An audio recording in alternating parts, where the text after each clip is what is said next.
Éternel Dieu, notre Père,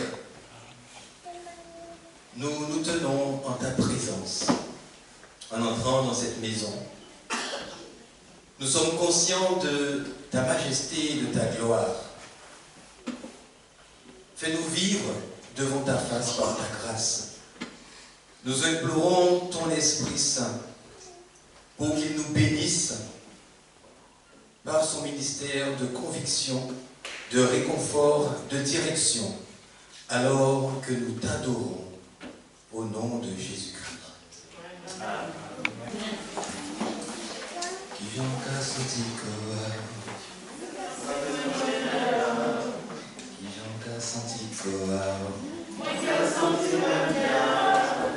Le reste c'est dans votre cœur. Je traduis, comment vous vous sentez? Et la réponse c'est, je me sens bien. Alors c'est un chant qu'on a l'habitude de chanter quand on est en petit groupe, quand on se retrouve à la maison. Et quand on était à Trinidad, dans le French Club, le club des Français, mais c'était plus des Français des îles, on a fait autant de louanges. Et on commençait par des chants qui se succédaient les uns après les autres. Donc il y a toute une liste. Et on pouvait chanter 15 minutes non-stop parce que des chants s'enchaînaient. Et il y avait un que j'aimais particulièrement, c'est celui qui dit « Lève-toi et loue le Seigneur. Ô mon âme, bénis le Seigneur. » Enfin, les paroles ne me reviennent pas. Mais donc on mettait des noms. Lève-toi, loue l'Éternel, lève-toi, loue l'Éternel, lève-toi, loue l'Éternel. Parce qu'on était conscient qu'on était bénis tous les jours. Et donc du coup, c'était l'occasion de « Oh mon âme, lève-toi, loue l'Éternel. » Et donc du coup, on était au Céline, lève-toi, loue l'Éternel, et on passait tous. Et on était là en train de dire « Ah, ça va être moi, ça va être moi. Ah non, c'est pas moi. » Et on attendait parce qu'on avait quelque chose à partager. Nous servons un Dieu qui est grand, un Dieu qui est immense, qui est puissant. Est-ce que vous connaissez la voix de Dieu? J'étais dans un groupe de prière et il y avait des personnes qui étaient là, qui n'étaient pas croyantes, qui n'étaient pas du tout branchées Dieu. Et j'ai cru bon dire, Dieu m'a convaincu qu'il fallait faire telle ou telle chose, il m'a parlé. Et là, il y a un des jeunes qui prend la parole. Ah ouais, mais il t'a parlé, il avait quelle voix Dieu? Mais sur un ton vraiment moqueur. Et là, je l'ai regardé, je lui ai dit que je n'ai pas entendu de manière audible comme je t'entends, mais je connais la voix de Dieu. Et cette semaine, je regardais le dernier film qu'ils ont sorti sur Dieu n'est pas mort. Et à un moment, on demande au prédicateur comment. Donc il dit oui, c'est Dieu qui m'a dit de faire ça. Et la dame lui dit mais comment es-tu sûr que c'est la voix de Dieu? Et il a répondu, quand on a l'habitude de cheminer avec quelqu'un et de parler avec cette personne, on sait que c'est sa voix. J'ai beaucoup aimé cette réponse parce qu'on pourrait te dire, waouh, alors quel verset biblique qui va sortir, qu'est-ce qu'il va donner comme explication théologique? Non, c'est du vécu. Jean chapitre 10. Jean chapitre 10, et je vous inviterai, quand vous aurez le temps chez vous, à relire ce chapitre.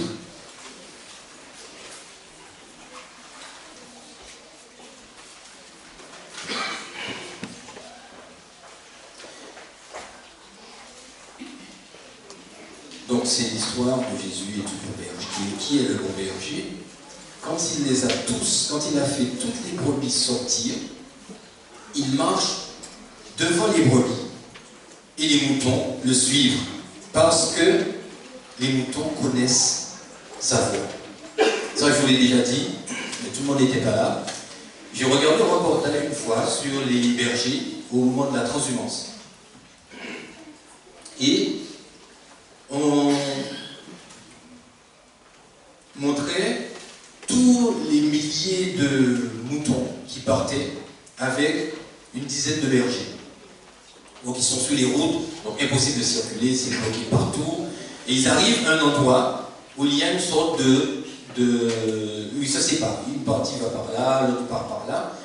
Et ce que j'ai trouvé impressionnant, c'est que les bergers, ils partent tous dans le champ. Chacun a son champ. Et ils se mettent en même temps à faire un son, à crier, ils ont un petit truc. Et on voit les moutons qui sortent du troupeau et qui se dirigent chacun vers la voie de leur berger. Je me suis dit, mais ça c'est énorme. Parce que moi, entre moutons, je veux me dire, attends, mais ça sonne comme... Ah, mais ah non, là, il y avait un si bémol. Ah oui, mais est-ce que c'est là? Donc les moutons connaissent la voix de leur berger. Et quand tous les moutons sont ensemble, chacun continue sa route dans les pâturages. Versets 27 et 28. Mes moutons écoutent ma voix, je les connais et ils me suivent. Je leur donne la vie éternelle et ils ne seront jamais perdus et personne ne les arrachera de ma main. Si vous avez choisi Jésus comme berger, comme guide, ça c'est l'assurance qu'il nous donne. Personne ne vous arrachera de sa main. Alors on vit dans un monde où c'est compliqué.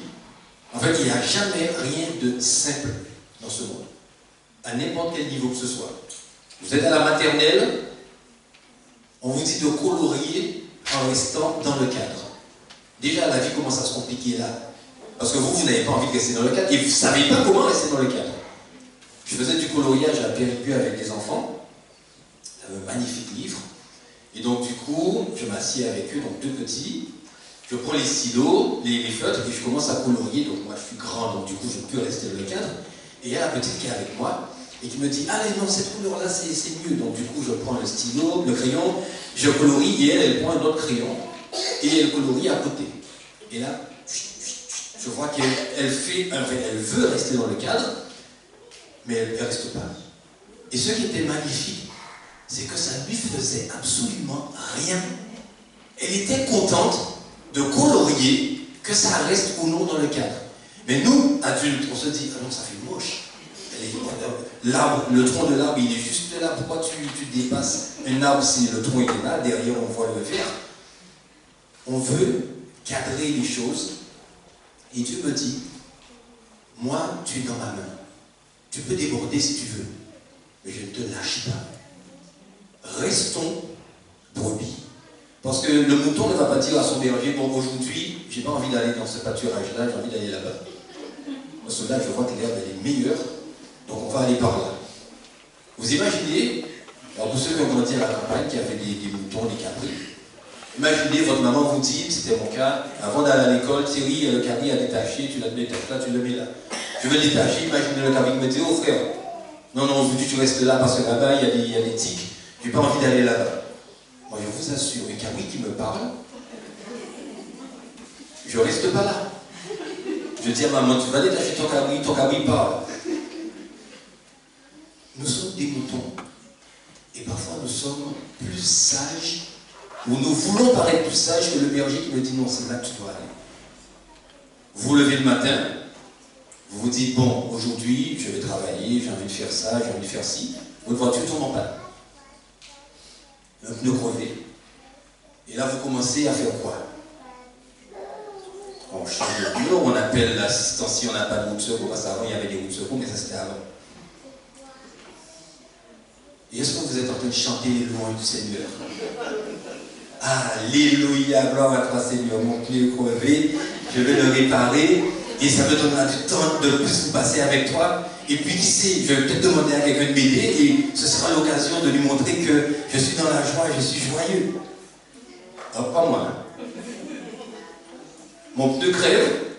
Alors les dames qui étaient parties à la formation école du sabbat, trésorier, l'ont vécu sur l'autoroute. J'entends un bruit bizarre, clac, clac, clac, clac, clac. Donc du coup, je me rabats sur la bande d'arrêt d'urgence. Il pleut. Mais comme j'étais pas tout seul, je ne peux pas faire mon sauvage. Je suis en plus avec des membres d'église, donc là, je suis obligé de, voilà, de rester zen, et puis, ben, alléluia, gloire à toi Seigneur, on sort, on se gare, et je dis aux dames, bon, il faudra aller se mettre sur le côté, parce qu'on ne peut pas rester dans la voiture, c'est dangereux. Mais il pleut. Et je ne sais pas si on a prié ou pas. On est sorti, au moment où on ouvre la portière, la pluie s'arrête. Et ça, c'est un Dieu qui veille sur ses moutons. Ah, les moutons, la laine mouillée, c'est pas bon. On arrête la pluie. Le temps que le dépanneur arrive, on est au sec au bord de l'autoroute. Le dépanneur arrive, il fait ce qu'il a à faire, il remorque la voiture. On entre dans la dépanneuse. La pluie retombe. Les amis, ce Dieu-là, toi j'en ai des frissons, c'est un papa qui veille sur ses enfants. Genèse 1er, et ça il faut vraiment qu'on le lise ensemble, et j'aimerais que quelqu'un le lise. Donc il y a Genèse 1er, verset 1er. Donc ça vous pouvez réciter au commencement.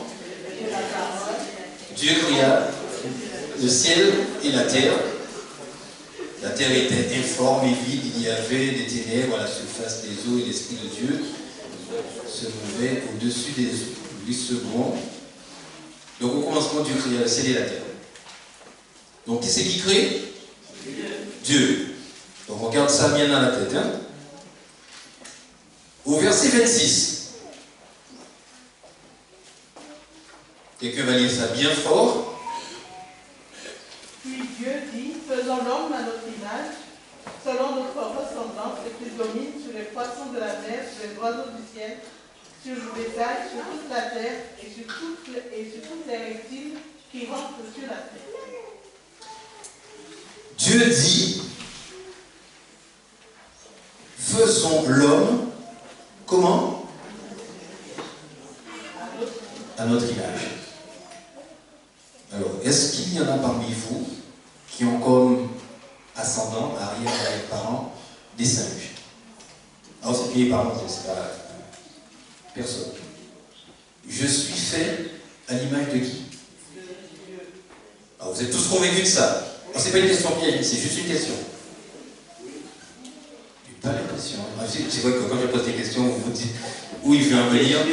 Le texte dit que Dieu dit faisons les êtres humains à notre image, selon notre ressemblance, pour qu'ils dominent, c'est-à-dire qu'ils prennent soin de toute la création. Donc nous sommes créés à l'image de Dieu. Ok. On avance au chapitre 3 et le verset 5. On va lire depuis le verset 4. Donc quelqu'un nous lit ça à haute voix.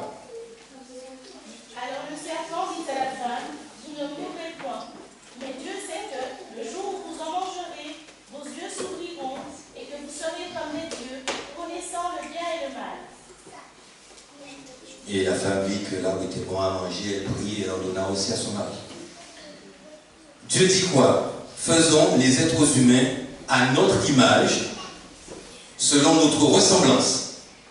Qu'est-ce que Satan dit? Vous serez comme Dieu. On est fait à l'image de qui? À l'image de Dieu. Donc si moi je vous dis, écoute, tu es mon fils, tu es ma fille, va là-bas et demande les clés de la maison au voisin, parce qu'on était partis en vacances. Si j'arrive, la personne va chez le voisin, bonjour, c'est bon, on est rentré, vous êtes qui? Ben, c'est mon papa qui m'envoie pour que je récupère les clés de la maison.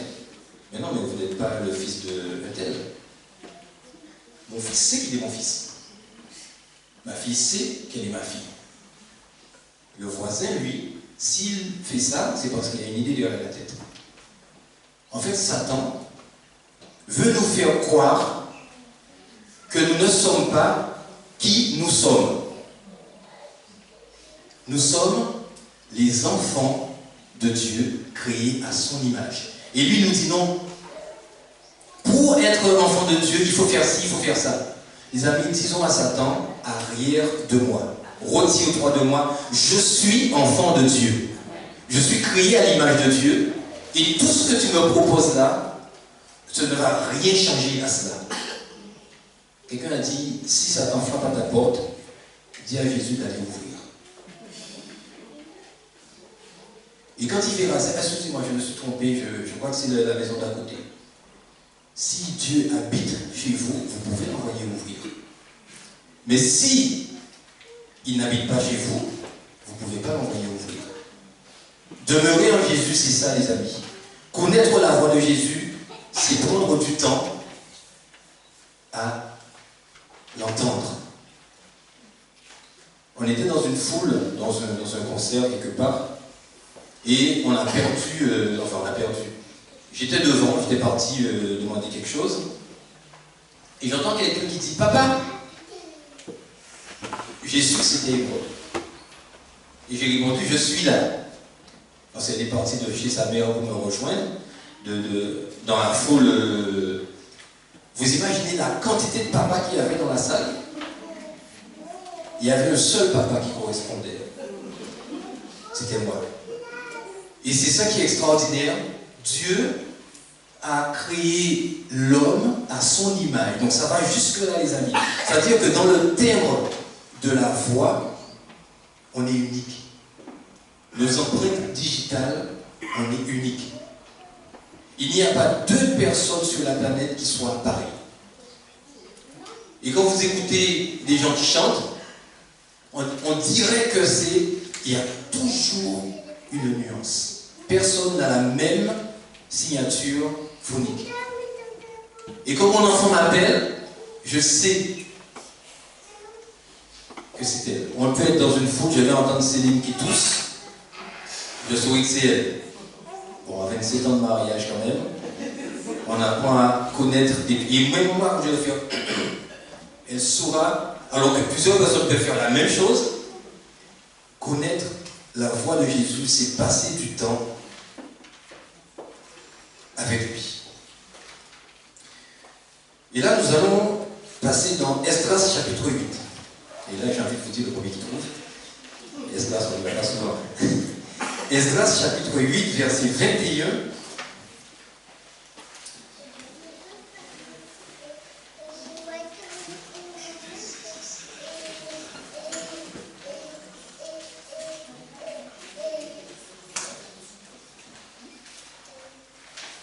Alors là, pour vous situer un peu le contexte, donc Esdras, c'est l'époque où ils sont encore en déportation et le temple est en ruine, Jérusalem est en ruine, et ils obtiennent du roi l'autorisation d'aller reconstruire Jérusalem et le temple.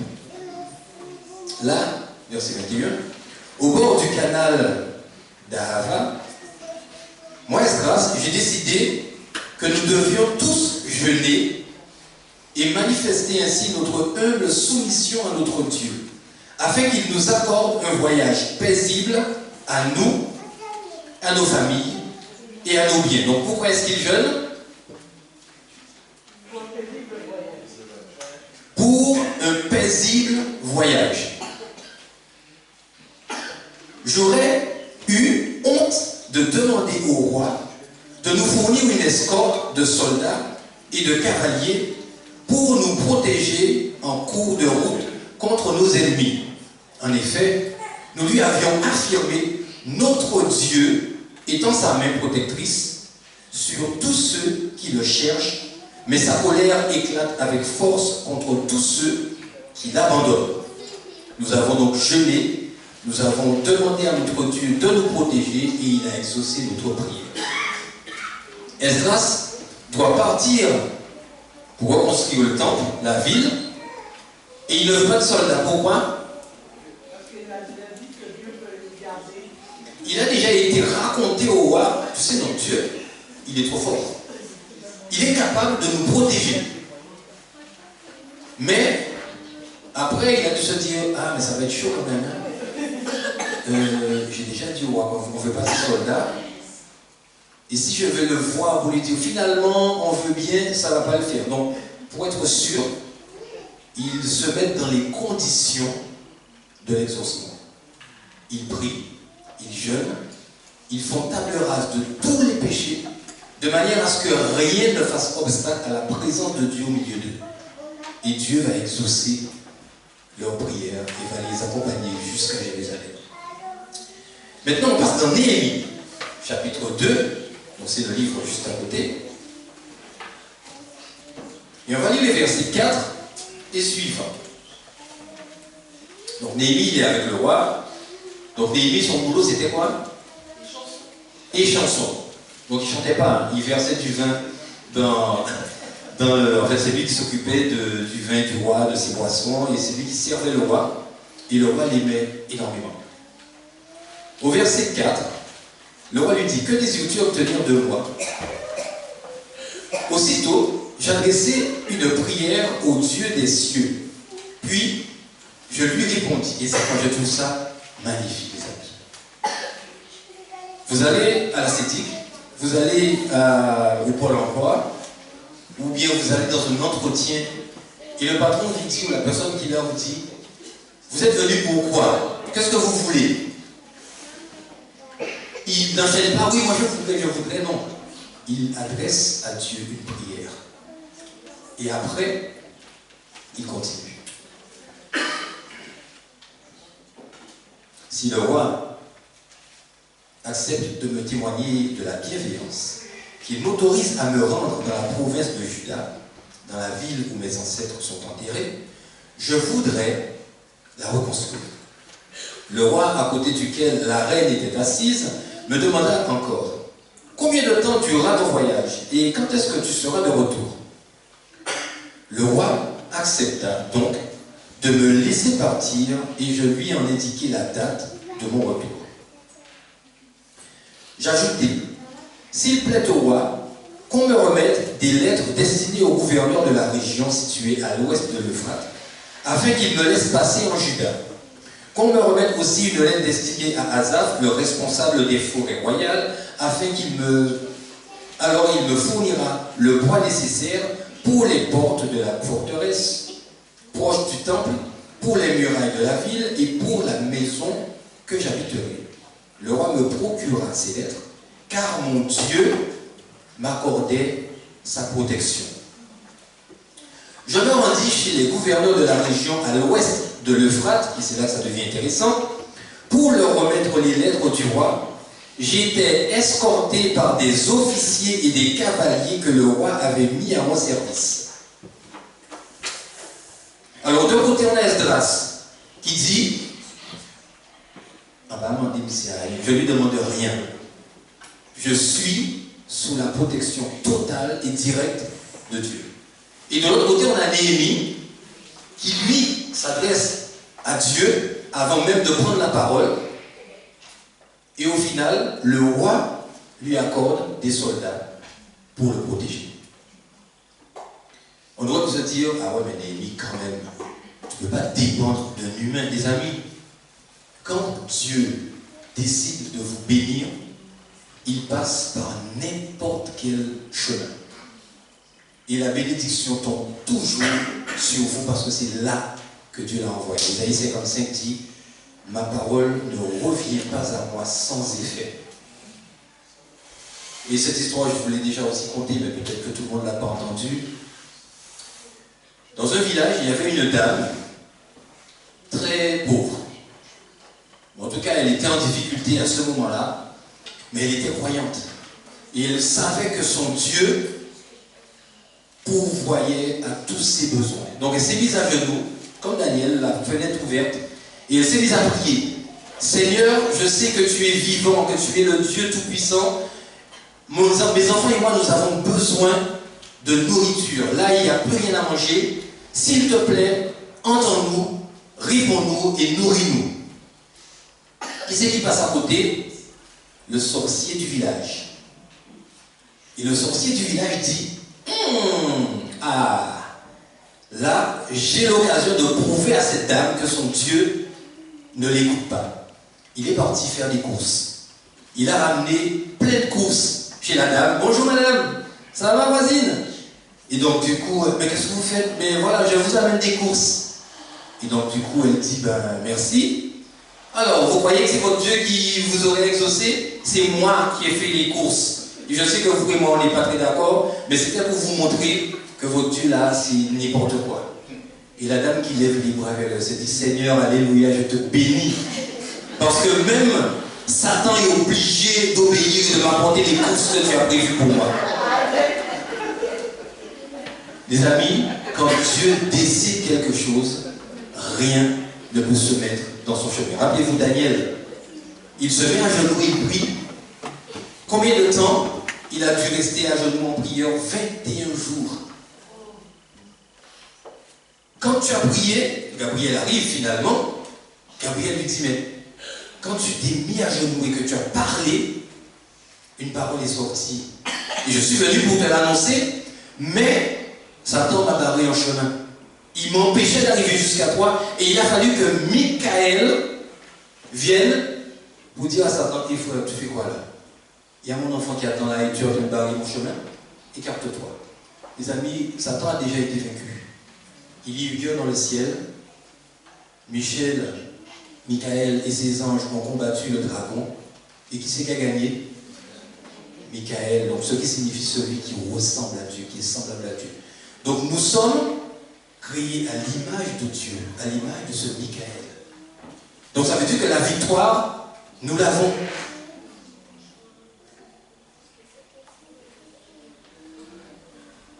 Le dernier verset que j'aimerais qu'on prenne, c'est Job. Juste avant le psaume. Job chapitre 33 et le verset 14. Donc quelqu'un va nous lire ça. Job 33, verset 14.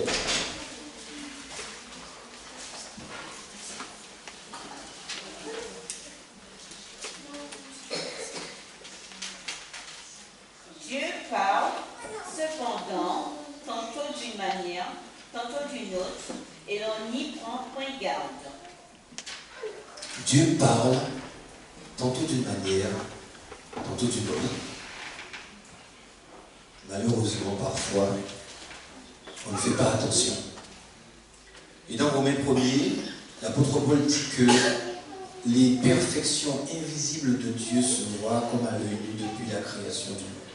Ça veut dire qu'il y a tellement de preuves dans la nature que celui qui ne veut pas voir, il se trouve comme l'aveugle, comme les pharisiens plutôt qui ont refusé de voir en Jésus le Fils de Dieu. Et dans le meilleur chemin, le chapitre Connaître Dieu, Ellen White dit, Dieu prend soin de tout ce qu'il a créé. Et on vient de voir que nous sommes créés à l'image de Dieu. Donc ça veut dire que Dieu prend soin non seulement des arbres, non seulement des feuilles qui tombent à l'automne et qu'on brûle, des oiseaux, mais aussi de nous. Quand les hommes se rendent à leur travail quotidien, quand ils prient, quand ils se couchent le soir et quand ils se lèvent le matin, quand le riche donne des festins dans son palais, ou quand le pauvre rassemble sa famille autour d'un repas frugal, toujours et partout, notre Père Céleste veille avec tendresse sur ses créatures. Il ne coule pas de larmes qui échappent à son regard. Il n'est pas de sourire qu'il ne remarque.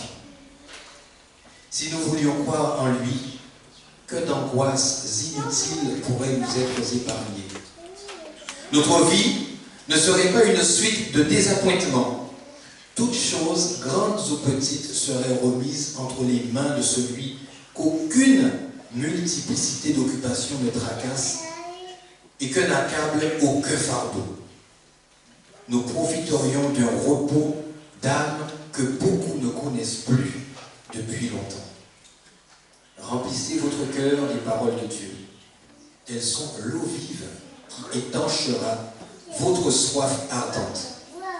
Elles sont le pain vivant, descendu du ciel. Nos corps sont formés de ce que nous mangeons et buvons. Il en est de l'économie spirituelle comme de l'économie physique. C'est ce que nous méditons qui donne de la vigueur et de la force à notre nature spirituelle. C'est ce que nous méditons qui donne de la vigueur et de la force à notre nature spirituelle. Ça veut dire que si je passe mes journées à méditer sur Maupassant, Baudelaire, et je ne sais plus que d'autres, je serai calé dans ce domaine-là. Mais spirituellement, est-ce que je serai nourri? David dit que je prends plaisir dans ta parole. Et j'aimerais ce matin que nous prenions du temps, chaque jour, pour découvrir quelque chose de plus à propos de Jésus. Son amour pour nous est tellement énorme que nous ne pourrons pas comprendre cet amour même dans l'éternité. Est-ce que la voix de Dieu est importante pour nous? C'est là la question que je vous laisse. Est-ce que la voix de Dieu est importante pour vous? Éternel, notre Père et notre Dieu, notre berger fidèle, le Dieu qui pourvoit, le Dieu qui guérit, le Dieu qui fortifie. Nous voici ce matin devant toi pour te remercier des grâces que tu déverses sur chacun d'entre nous quotidiennement. Et ce matin, Père, j'ose te demander une onction spéciale sur ton église de Limoges. Seigneur, que chaque enfant, chaque jeune, chaque adulte reçoive cette onction maintenant, afin que dans son cœur, dans sa vie, Seigneur, ce qui ne te convient pas puisse être révélé et délaissé. Tu veux que nous invoquions ton Saint-Nom. Et tu nous dis qu'il ne faut qu'il n'y ait rien qui fasse obstacle à nos prières. Nous sommes préoccupés, nous sommes occupés. Nous avons des études, nous avons des examens, nous avons des clients à voir, des voitures à réparer. Nous avons énormément d'activités, Seigneur.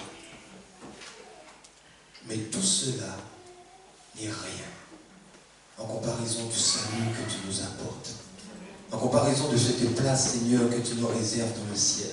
Et tu nous dis que tu reviens bientôt pour nous prendre avec toi. Seigneur, nous ne voudrions pas rater ce rendez-vous parce que nous serions occupés à faire autre chose qu'à nous préparer.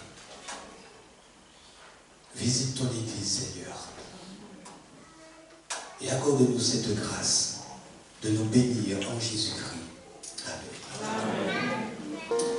Qu'il t'accorde ses bienfaits parce que tu reconnais son autorité. Toi, le petit, ou toi, le grand. Que le Seigneur augmente ses bénédictions envers toi, pour toi, ainsi que pour tes proches, et que tu sois comblé de ses bienfaits chaque jour qu'il fera. Amen. Amen.